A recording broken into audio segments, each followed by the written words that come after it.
तो आज का टॉपिक है सद्गुरु की कृपा के अवतरण का महापर्व गुरु पूर्णिमा। गुरु पूर्णिमा का विशेष पर्व शिष्यत्व की सार्थकता व सद्गुरु की कृपा के अवतरण का महापर्व है। यह विशेष दिन गुरु के प्रति समर्पित है ताकि मनुष्य गुरु की महिमा से परिचित हो सके।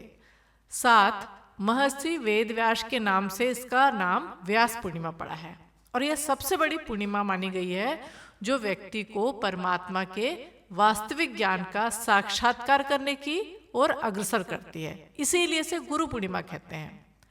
संत कबीर कहते हैं, किसके पहले चरण स्पर्श करूं, गुरु गोविंद दोनों खड़े हैं। उसके बाद वो गुरु की बलिहारी लेते हैं कि हे गुरुदेव, यदि आप न होते तो मुझे गोविंद नामक परम तत्व की प्राप्ति नहीं होती। अब हम देखें कि गुरु के प्रति सच्चा समर्पण कैसे आता है। जब बच्चे जैसा सरल विश्वास होता है ना, कि जैसे बच्चे को उसकी माँ कहती है, बेटा तू एक खड़ा हुआ है टेबल पर और तू कूद जा, आ जा, मैं तुझे गोद में ले लूंगी। बच्चा ये नहीं सोचता कि उसकी माँ पकड़ेगी कि नहीं, और वो पूर्ण समर्पण के साथ उस टेबल से कूद जाता है। तो हमारा भी इस तरह से समर्पण होना चाहिए कि हम ये ना सोचें कि अरे मैं गिर जाऊंगा, कुछ हो जाएगा। हमको पता है गुरुदेव माता जी रूपी आध्यात्मिक माता पिता हमारे सामने हैं और वो कभी हमको गिरने नहीं देंगे। हम मात्र एक प्रश्न अपने से पूछ सकते हैं, कहीं हमारे शिष्यत्व में कोई कमी तो नहीं आई है? कहीं अभी भी उस युगांतरी सत्ता की सामर्थ्य में हमें संदेह तो नहीं है? कहीं समर्पण आधा अधूरा तो नहीं है? और इन प्रश्नों का यदि हम उत्तर खोज लेते हैं तो क्या होगा कि हम एक शिष्य के नाते हमारी जो गुरु भक्ति है, हमारी गुरु भक्ति, हमारे दायित्व क्या होने चाहिए, इन्हें समझने में तनिक भी कठिनाई नहीं होगी। कब कठिनाई नहीं होगी? जब हम ये आत्मचिंतन करेंगे कि हमारा जो समर्पण है वो आधा अधूरा तो नहीं है। स्वयं गुरुदेव ने अपने गुरु के प्रति अपने समर्पण के संदर्भ में लिखा है। अब देखिए, उस गुरु को जो हमारे आराध्य हैं, उन्होंने अपने गुरु के प्रति क्या समर्पण के लिए लिखा है कि हमने अपना शरीर, मन, मस्तिष्क, धन और अस्तित्व, अहंकार सब कुछ मार्गदर्शक के हाथों बेच दिया। हमारा शरीर ही नहीं, अंतरंग भी उसने खरीद लिया। अपनी कोई इच्छा शेष नहीं रही। भावनाओं का समस्त उभार उसी अज्ञात शक्ति के नियंत्रण में सौंप दिया। तो देखिए, कुछ भी तो गुरुदेव का नहीं रहा, लेकिन हमारा जो मन, जिसमें हम बोलते तो कुछ है और रहता कुछ है, वो हमारे पास ही रह जाता है। तो बोले अंतरंग भी उन्होंने खरीद लिया है। स्वयं पूज्यवर ने बार बार अस्तित्व के समर्पण की चर्चा करते हुए अपनी पुस्तक हमारी वसीयत विरासत में बार बार लिखा है। क्या लिखा है? यह घाटे का नहीं, असंख्य गुने लाभ का व्यापार है। हमारी तुच्छता जिनके चरणों में समर्पित हुई, उनने अपनी महानता हमारे ऊपर उड़ेल दिए। तो गुरुदेव बोलते हैं, ये जो आध्यात्मिक जो व्यापार होता है ना, इसमें कभी भी घाटा तो होता ही नहीं है, केवल लाभ ही लाभ होता है। मेरे सदगुरु तेरी नौकरी इतनी बढ़िया है, कितनी खरी। दूसरे जो बिजनेस होते हैं उसमें तो घाटा भी हो सकता है। परम पूज्य गुरुदेव के साथ, हमारे आराध्य के साथ, हमारे सदगुरु के साथ जो हम बिजनेस करते हैं ना, ये काहे की बिजनेस करते हैं? बराबरी की, कि गुरुदेव हम देते हैं, आप भी दीजिए। और गुरुदेव ने कहा है कि बेटा मेरा सब कुछ तुम्हारा है, तुम्हारे हर कुछ जिम्मेदारी मेरी है। तो यहाँ बता रहे हैं कि अपनी तुच्छता हमको गुरुदेव के चरणों में समर्पित करनी है। अपनी तुच्छता मतलब हमारे जो विकार हैं, दोष हैं, हमारी जो कमजोरियां, हमारी जो इतनी, कई बार हम ऐसी ऐसी बातें करते हैं जो शोभा ही नहीं देती इतने सामर्थ्यवान गुरु के शिष्य होने के बाद। तो बोले, जब अपनी तुच्छता हम अपने गुरु के चरणों में समर्पित करते हैं तो वो हम अपनी महानता हमारे ऊपर उड़ेल देते हैं। बांस के टुकड़े ने अपने को पूरी तरह खोखला करके बंशी के रूप में प्रीतम के अधरों का स्पर्श किया तो उसमें से मनमोहक रागनियां निकलने लगती हैं। हमारे पास जो प्रत्यक्ष दिखता है उसमें हजार लाख गुना अप्रत्यक्ष छिपा पड़ा है।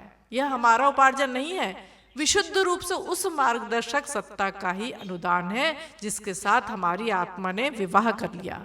ये कौन कह रहा है? हमारे गुरुदेव अपने गुरुदेव के लिए कह रहे हैं और हमको समझा रहे हैं कि बेटा, जैसे अपने बांस के टुकड़े को अपने को कैसे खोखला कर लेता है, यानी अपने अंदर जो अहंकार की वासना, तृष्णा, मोह, लोभ की अहंकार की गांठें होती है वो खाली करेंगे, तभी तो उसमें से इतने सुंदर सुंदर संगीत निकलेगा।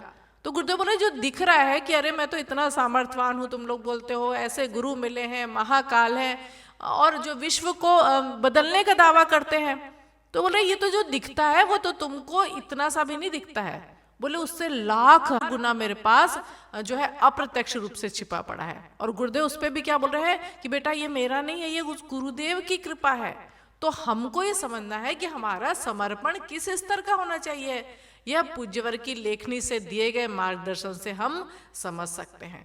और गुरु सत्ता से वह हमारे संबंध अब के नहीं है, जन्म जन्मांतरों के हैं। ये बात यदि हम समझ लें तो सारी भ्रांतियां दूर हो सकती हैं।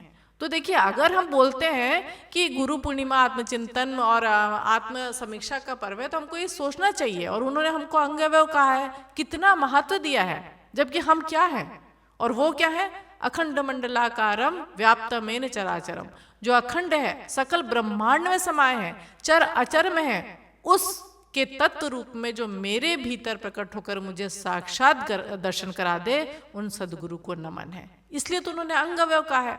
तो गुरुदेव के उस विराट शरीर को, जिससे उन्होंने क्या कहा है, हम उनका हिस्सा है। अगर एक छोटा सा भी कांटा लग जाता है तो कितने शरीर को तकलीफ होती है। तो क्या गुरुदेव ने हमको अंगवय कहा है तो हमारे अंदर कितने क्या क्या चीजें होती रहती है। तो सोचिए कि अगर थोड़ा भी हम इस शरीर को या मन को खराब करते हैं तो हमारे गुरुदेव को कितनी तकलीफ होती है। तो जैसे सांस लेते हैं, खाना खाते हैं, यह रच बस जाना चाहिए कि पूर्ण श्रद्धा के साथ मन को लगाकर जो हमारे गुरुदेव की हमारे से अपेक्षा है कि हमको क्या करना है, उस गुरुदेव की अपेक्षा को हमको खरा उतरना चाहिए हमको उसमें। और गुरुदेव यहाँ पे क्या बोल रहे हैं कि यदि हम अपनी श्रद्धा को जीवंत कर लें, गुरु कृपा का पूरा लाभ उठाना चाहते हैं, तो मनोकामना पूर्ति नहीं करें बल्कि चित्त वृत्तियों का शोधन करें। और चित्त वृत्तियों का शोधन कैसे होगा, जब हम आत्म समीक्षा करेंगे, अपने आप को हम कसेंगे उस कसौटी पे कि गुरु पूर्णिमा आई है, हमने क्या किया, पूरे साल क्या किया हमने, और इस गुरु पूर्णिमा पर गुरुदेव से हम क्या वादा कर सकते हैं, क्या उनसे हम ये आश्वासन दे सकते हैं कि गुरुदेव हम ये करके मानेंगे। बोलते ना कि बच्चे जब छोटे होते हैं तो स्कूल का, शिक्षा का महत्व नहीं जानते, और उन्हें टॉफी, मिठाई, नए कपड़ों जैसे उनकी पसंद के आकर्षण दिखाकर मन लगाकर पढ़ने और नियम से स्कूल जाने के लिए प्रेरित किया जाता है। लेकिन जब बड़े हो जाते हैं तो क्या होता है कि वो दूसरा काम करने लग जाते हैं। तो गुरुदेव बोल रहे हैं कि आध्यात्मिक जो शिक्षण होता है हमारा, तो प्रौढ़ता नहीं चाहिए। हम बच्चों जैसे पूरे टाइम थोड़ी टॉफी और मिठाई और कपड़े मांगते रहेंगे गुरुदेव से। बड़ा काम करना है तो हमको गुरुदेव का, जैसे बड़े बच्चों जिम्मेदारी लेते हैं, हमको जिम्मेदारी भी लेनी पड़ेगी। गुरुदेव यहाँ पे क्या बोलते हैं, एक जगह वो प्रवचन में गए और बहुत अच्छे से गुरुदेव बात कर रहे थे, बहुत श्रद्धावान लोग उसमें बैठे हुए थे। तो गुरुदेव अचानक स्वर अपना उनका बदल गया और क्या बोले गुरुदेव, कोई तुम लोगों से पूछे कि इतनी परेशानियां उठाकर कहाँ गए थे। मतलब जब हम गुरुदेव का प्रवचन सुनते हैं या फिर आज स्वाध्याय भी सुन रहे हैं तो हम इतना अपना काम धाम छोड़ के आते हैं। तो गुरुदेव बोल रहे हैं कोई तुम लोगों से पूछे कि इतनी परेशानियां उठाकर कहाँ गए थे, तो तुम्हारा उत्तर क्या होगा, आचार्य जी के पास। और फिर कोई प्रश्न करे कौन से आचार्य जी के पास, तो बोल रहे तुम लोग क्या कहोगे कि उन्होंने हमारा ये रोग ठीक कर दिया, हमारे कष्ट टाल दिए, हमें आशीर्वाद देकर बच्चा दे दिया। तो गुरुदेव क्या बोलते थे, गुरुदेव बहुत ज्यादा गुस्सा होते थे जब इस तरह से बोलते थे ना। हम लोग ये बताने लग जाते कि भाई गुरुदेव से हमारी ये परेशानियां दूर हुई। वो बोलते जैसे तुम घटिया वैसे तुम्हारे आचार्य जी घटिया, तुमने मेरा रूप यही समझाया है कि मैं तुम सबकी कामनाएं पूरी करता हूँ, गुरु कहकर तुमको बहलाता हूँ। तुम्हें समझना है तो एक क्रांतिकारी के रूप में मुझे समझो, परिचय देना हो तो एक ऐसे ऋषि के रूप में दो जिसके पेट में क्रांति की ज्वालाएं जलती हैं और आंखों में क्रांति की चिंगारियां फूटती हैं, जो मनुष्य में देवत्व जगाने और धरती पर स्वर्ग लाने के लिए इस धरती पर आया है। बोले इससे कम में उसका समाधान नहीं होगा। तो गुरुदेव क्यों ऐसा बोल रहे हैं कि उनका ऐसा स्वरूप समझने और उनके उद्देश्य के लिए हर कीमत चुकाकर तैयार होने की प्रौढ़ता हमारे अंदर आए। तो गुरुदेव बोले तुम मेरे बारे में ये बताओ कि मेरी ये चीजें पूरी की। वो बोले उससे लगेगा कि ये तो केवल वो जो है सिद्ध बाबा है जो पूरा करते रहते हैं। बोले ऐसे मेरे बारे में बताओगे तब ये कुछ होगा। हमारे गुरुदेव वेद मूर्ति और बार बार यही कहते रहे कि मेरा सही स्वरूप मेरे विचारों में जो है सन्निहित है। श्रेष्ठ विचारों और जो भाव के रूप में सूक्ष्म व कारण स्तर पर निरंतर जो तुम्हारा चिंतन ये बना रहना चाहिए कि हमको किस स्तर का गुरु मिला था और हम किस स्तर के जो है शिष्य बन पाए। अब गुरुदेव यहाँ पे बता रहे हैं कि बेटा ये जो सब त्योहार आते हैं, सब आते हैं, हमको बार बार हमको जगाने के लिए आते हैं। हम तो सो जाते हैं धीरे धीरे कर करके, साल भर पढ़ते रहते हैं, नए नए त्योहार सुनते रहते हैं, लेकिन जगाने के लिए आते हैं बार बार। हमको एक तरह से अलार्म क्लॉक है ये। गुरुदेव बोल रहे हैं कि जब ये त्योहार आते हैं, सब आते हैं, आप अपने को तीनों स्तरों पर साधे। जैसा कि हम जानते हैं कि हमारा केवल स्थूल रूप तो है नहीं, तीन हमारे शरीर होते हैं, स्थूल, सूक्ष्म और कारण होते हैं। गुरुदेव ने क्या कहा है कि मैंने नव सृजन का एक ढांचा तो खड़ा कर दिया है प्रत्यक्ष रूप से, फिजिकल रूप से हमको दिखता है। गुरुदेव ने हमको पूरा जीपीएस सिस्टम दे दिया, उसका जो है पूरा खांचा बना के दे दिया है।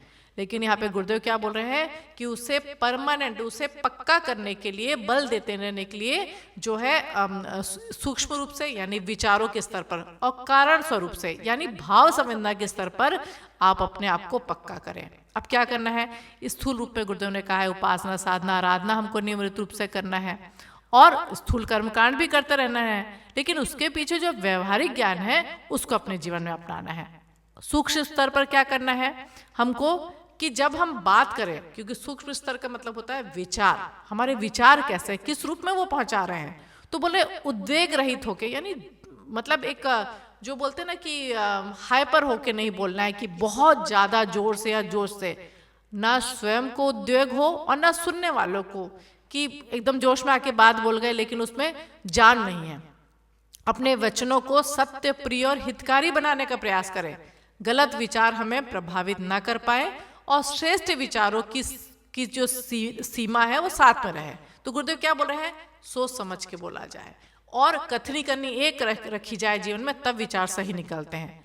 कारण स्तर पर यानी सटल बॉडी के रूप में हमको क्या करना है, तो बोल रहे हैं हमेशा सद्बुद्धि, सबके लिए सद्बुद्धि, सबके लिए उज्जवल भविष्य का निर्माण करने के अनुरूप भाव बनना चाहिए और उस नाते जो स्तर पर है उससे थोड़ा आगे बढ़े। तो बोले कारण रूप से हम हमेशा गुरुदेव के नजदीक रहेंगे। तो देखिए अलग अलग तरीके से गुरुदेव हमको बता रहे हैं कि किस तरह से हमको रहना है, क्या करना है। अब देखिए जीवन में कभी कभी ऐसे क्षण आते हैं जिसे ऐतिहासिक कह सकते हैं, महत्वपूर्ण कह सकते हैं। अगर कोई हमसे पूछे कि हमारे जीवन में कौन सा ऐसा ऐतिहासिक हिस्टोरिकल एक क्षण आया जो कि हम याद कर सकते हैं या बता सकते हैं, तो हम सब लोग कह सकते हैं कि गुरु के साथ जब हमारा संबंध स्थापित हुआ या गुरु के साथ हम जुड़े, गुरुदेव माता जी के साथ जब हमको उनका ज्ञान हमारे जीवन में आया, तो वो ऐतिहासिक क्षण के रूप में गिना जाता है। और अगर हम देखें तो बाह्य दृष्टि से तो लगता है कि क्या विशेष हुआ, ज्यादा नहीं है, लेकिन सूक्ष्म और अंतरंग की दृष्टि से हमारे अंदर एक क्रांति घटी है। इसका कारण, और जो ये बताया जा रहा है इसका कारण एक ही है कि जिस दिन गुरु के साथ विशेष रूप से या सदगुरु के साथ जो हमारे गुरुदेव हैं, शिष्य का संबंध स्थापित होता है, उस दिन शिष्य के व्यक्तित्व का प्रत्येक अंश, उसकी चेतना का एक एक हिस्सा उस महानता व दिव्यता को समर्पित हो जाता है। यानी जिस दिन से हम गुरुदेव से जुड़े, हम जानते हैं हमारे जीवन में कितने परिवर्तन आए और हमारे को क्या बोल रहे हैं कि हमारा जो हिस्सा है हमारे अंदर का, वो हमारे गुरुदेव के साथ समर्पित हो गया और इसके बदले में शिष्य सभी विभूतियों का हकदार हो जाता है जिन्हें गुरु शिष्य संबंधों का आधार माना जाता है। तो यहाँ क्या बता रहे, लेने देने का काम, कि गुरुदेव से हम जुड़े तो ऑटोमेटिक हम गुरुदेव के जीवन के हिस्सेदार हो गए और जो उनके पास है, ये गुरुदेव ने कहा है। लेकिन बोल रहे हैं कि आध्यात्म के क्षेत्र में किसका चीज का सिक्का चलता है, श्रद्धा का। श्रद्धा की कीमत होती है, श्रद्धा की ताकत होती है। यदि हमारे अंदर श्रद्धा नहीं है तो एक करोड़ भी हम गायत्री मंत्र जप लें, लेकिन कोई उसका अच्छा जो बोले परिणाम नहीं निकल सकता है। और यदि हम श्रद्धावान है तो पत्थर की मूर्ति गिरधर गोपाल बन जाती है। श्रद्धा होने पर मिट्टी की प्रतिमा एकलव्य को द्रोण बनाकर मार्गदर्शन करती है। श्रद्धा होने पर पत्थर के कृष्ण मीरा के लिए जहर पीने को तैयार हो जाते हैं। श्रद्धा होने पर स्वामी रामकृष्ण परमहंस के लिए माँ काली बन जाती है। तो यहाँ बता रहे हैं गुरुदेव के प्रति इतनी श्रद्धा रखे कि बोलते ना, मर जीवने शिष्य बन जाए। मर जीवने शिष्य मतलब हमारे अंदर का अहंकार गल जाए। और गुरु का अर्थ क्या होता है, मार्गदर्शक सत्ता, कि जो जिसको उस मार्ग की जानकारी है और हम तो बस चल पड़े हैं, लेकिन गुरुदेव हमारे गाइड या मार्गदर्शक के रूप में है। जब हमें गुरुदेव जैसे माता जी के रूप में एक मार्गदर्शक मिल गए हैं, तो ऐसे में क्या हमें अपनी श्रद्धा का संरक्षण करने की आवश्यकता नहीं है।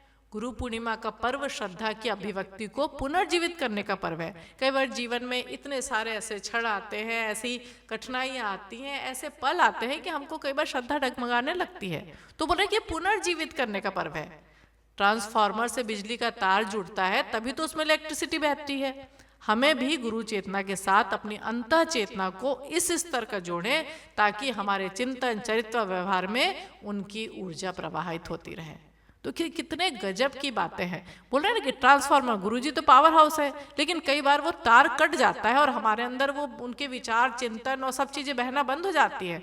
तो हम अपनी जो उसको जोड़ के रखें अपने जो है पावर हाउस से, उस ट्रांसफार्मर से, और जोड़ने के लिए गुरुदेव ने ये स्वाध्याय, सत्संग और अलग चीजों की व्यवस्था बताई है। गुरुदेव यहाँ पे बोल रहे हैं कि परम पूज्य गुरुदेव के गुरु जो है वो उनको खोजते खोजते उनके द्वार पे पहुंच गए, और 1926 की वसंत मेला में उन्हें सूक्ष्म शरीर से प्रत्यक्ष बनकर दीक्षा दी और अपना सब कुछ समर्पित कर गए। हमारे गुरुदेव भी तो हमको खोजने आए हैं ना, तभी तो हम उनके साथ रह रहे हैं, नहीं तो आज इतने सामर्थ्यवान गुरु के साथ हर कोई क्यों नहीं जुड़ पाता है। तो इसीलिए हमको अपने सौभाग्य को सराहना चाहिए, और गुरु का महत्व तो इसी से समझ सकते हैं। जैसा बोलते हैं ना कि चींटी कितनी छोटी होती है, लेकिन उसको यदि हम सोचे कि हरिद्वार से ऋषिकेश जाना है तो शायद 4-5 जन्म लग जाएंगे, लेकिन यदि वो चींटी हरिद्वार जाने वाले व्यक्ति के कपड़े पर चढ़ जाए तो वो 3-4 घंटे में ऋषिकेश पहुंच जाएगी। ठीक उसी प्रकार अगर हम चाहते हैं कि इस भवसागर से पार हो और इस जन्म को सार्थक करें, तो पता नहीं अपने आप तो बहुत जन्म लग जाएंगे, लेकिन यदि हम गुरु का हाथ पकड़ लें और उनके बताए सन्मार्ग पर श्रद्धा पूर्वक, पूर्ण श्रद्धा समर्पण के साथ चले, तो आसानी से हम अपने पूर्ण जीवन को सार्थक बना लेते हैं। इसीलिए कहा गया है कि हमको अपने गुरु पर पूर्ण विश्वास रखना है। कई बार बहुत कठिनाइयां आती हैं, गुरु कुम्हार शीश कुंभ है, घड़ी घड़ी काढ़े खोट, अंतर हाथ सहा दे, बाहर बहे चोट। बहुत कठिनाइयां आती है, हमको लगता है गुरुदेव ये क्या हो रहा है, हम तो आपको इतना मानते हैं और हमको ऐसा कठिनाइयां क्यों आ रही है। तो यही है कि ये गुरुदेव जो है हमको पक्का घड़ा बनाना चाहते हैं और अलग अलग तरह से ठोक पीट के हमको पक्का घड़ा बना रहे हैं, ताकि जब पानी डले, यानी अलग अलग तरह का हमारे जीवन में चैलेंजेस आए, तो उससे पानी निथर के ना आ जाए। गुरुदेव ने देखिए हर चीज का समाधान दिया है, जो भी हमारे जीवन में जो है क्वेश्चन मार्क आता है। कई जो नए परिजन जुड़े हैं तो उनको लगता है कि हम तो उनके जीवन काल में जुड़े नहीं, ना देख पाए, ना दीक्षा ली, फिर संबंध कैसे स्थापित हो। तो गुरुदेव ने इसके लिए कितना बढ़िया कहा है कि कोई ये ना समझे कि दीपक बुझ गया है, यानी गुरुदेव अगर सशरीर चलेगा तो दीपक बुझा नहीं है, प्रगति का क्रम रुक गया है और या हम उन्हें इन आंखों से देख नहीं सकेंगे। गुरुदेव बोल रहे हैं, पूरा आश्वासन दे रहे हैं कि पंछी सुदूर अंतरिक्ष से उतनी दूर उड़ जाते हैं कि खुली आंखों से दिखते नहीं है, फिर भी अपने घोंसले का, दूध मुँहे बच्चों का पूरा ध्यान रखते हैं। बच्चे भी समय पर उनके द्वारा खुराक मिलने की प्रतीक्षा करते हैं। तो देखिए गुरुदेव क्या बोल रहे हैं, कई बार पंछी दूर उड़ जाता है तो कई बार दिखता नहीं है और उसके घोंसले में बच्चे को लगता है पिता तो कहाँ चला गया, और अपना खुराक का इंतजार करता है। गाय जो है बछड़े सहित जंगल में चरने चली जाती है और फिर बिछड़ भी जाते हैं, और लेकिन एक दूसरे को ढूंढने और पुकारने में कमी नहीं रखते। तो गुरुदेव बोला कि बेटा मैं जैसा एक दूर अंतरिक्ष में पक्षी को कई बार बच्चे नहीं देख पाते हैं, मैं तुमसे दूर नहीं गया हूँ, तुम्हारी खुराक तुमको पहुंचाता रहूंगा। मैं बस तुमको सच्चे मन से पुकारने की जो है देर है। अब बता रहे कि वो पुकारना क्या होता है, गुरुदेव का जो ज्ञान है, गुरुदेव का जो प्रकाश चेतना है ज्ञान रूपी। तो बोल रहे गुरुदेव बोले बेटा तुम हर जगह पहुंचाओ, ऑटोमेटिक तुम्हारी पुकार मुझ तक पहुंचती रहेगी। और हम बोलते हैं कि गुरुदेव से कैसे संपर्क स्थापित करें, तो उसका सबसे सशक्त माध्यम जो हो सकता है कोई भी, वो उनका ज्ञान है। और हमको अगर गुरुदेव से प्यार पाना है, उनके नियमित रूप से उनके प्यार की छांव में बैठना है, तो हमको क्या करना है कि गुरुदेव के विचारों को जगह जगह पहुंचाना है। अपनी साधना करें, अपने आप को इतना प्रखर बनाएं, अपनी वाणी को, अपनी बोली को, अपने प्रेम को, कि जहां हम जाएं गुरुदेव की बातें सुनने के लिए जो लोगों को तैयार रहना चाहिए। गुरु शिष्य का रिश्ता धोबी और कपड़े जैसा होता है, और सच्चा गुरु जो होता है उसका शिष्य उसके लिए कपड़े की तरह है। गुरु जिस साबुन का उपयोग करते हैं वो सृष्टा का विधान है, यानी जो हमारे कई बार संस्कार आते हैं, हमारी कठिनाइयां आती हैं अलग अलग, तो और शिष्य के द्वारा सदगुरु का स्मरण ही वो शिला है। जैसे धोबी कैसे अपने गंदे कपड़ों को शिला पे पटकता है और उसके बाद वो पटक पटक के उसका मैल निकाल देता है, तो बोल रहे सदगुरु का स्मरण वो शिला है कि जब हमारे अंदर जो मैल आ जाते हैं, विकार आ जाते हैं, तो उस शिला पे पटक पटक कर ही हमारे संस्कार धुलते हैं। इसीलिए कहा गया है, गुरु धोबी सिख कपड़ा, साबु सिरजनहार, सुरती शिला पर सोइए, निकसे ज्योति अपार। अर्थात गुरु प्रभु के ज्ञान रूपी साबुन से शिष्य के ज्ञान के अंधेरे में डूबे मन को धोकर ज्योति की तरह प्रकाशमय कर देते हैं। तो जब ये होता है ना कि बहुत तकलीफ, तो बोलो बस अब ये मैल निकलने ही वाला है, अब हम एकदम सफ़ेद उज्जवल कपड़े की भांति चमकने वाले हैं, और उसके बाद फिर हमारे गुरु रंग रेज की तरह जो रंग चढ़ाना चाहे इस पे रंग जाएगा। गुरु का अनुग्रह कृपा पाने के लिए, उनसे मिलने के लिए आवश्यक है हमारी चाहत। इसके लिए अनिवार्य है कि हमारे अंतर्मन में तीव्र पुकार निकले। गुरु पूर्णिमा का महापर्व हम में से हर एक के लिए यही संदेश लेकर आया है कि हमारे गुरुदेव हम सबसे दूर नहीं है, वे देहधारी होने पर भी देहातीत है, यानी देह से परे है, देह नहीं है उससे कोई फर्क नहीं पड़ता। अब देह का त्याग कर देने से वे सर्वव्यापी हो गए हैं। उनका सदा से एक ही आश्वासन है कि उन्हें पुकारने वाला उनके अनुदानों से कभी वंचित नहीं रह पाएगा। मांगना तो सीख गए हैं, अब पुकारना भी सीख जाए। परम पूज्य गुरुदेव के गुरु प्रेम के आलोक में हम अपने आप को परखें इस गुरु पूर्णिमा में कि हमारा शिष्यत्व कैसा है। ध्यान रहे, मनुष्य जिसे प्यार करता है उसके लिए बड़े से बड़ा त्याग और बलिदान करने को तैयार रहता है। यदि अंतःकरण में गुरु प्रेम की पवित्र ज्योति जल सकी होगी तो अपने शरीर, मन, अंतःकरण का भौतिक साधनों का अधिकाधिक भाग समाज में, संस्कृति की सेवा में लगाने से हम अपने कदम पीछे नहीं लगाएंगे। कब नहीं पीछे हटाएंगे? जब हमारे अंदर गुरु प्रेम की ज्योति जली है, और ऐसी हूक उठेगी कि कोई भी सांसारिक प्रलोभन हमको रोक नहीं सकेगा। अपने आराध्य के लिए, उनके आदर्शों के लिए सब कुछ लुटा देने के लिए। तो ये हमारी परीक्षा की घड़ी है कि जब से लिया ही है, अब हमारे देने की बारी है। गुरु पूर्णिमा के पावन अवसर पर हमें अपने गुरु शिष्य संबंधों के मूल आधार श्रद्धा को स्मरण करने की आवश्यकता है।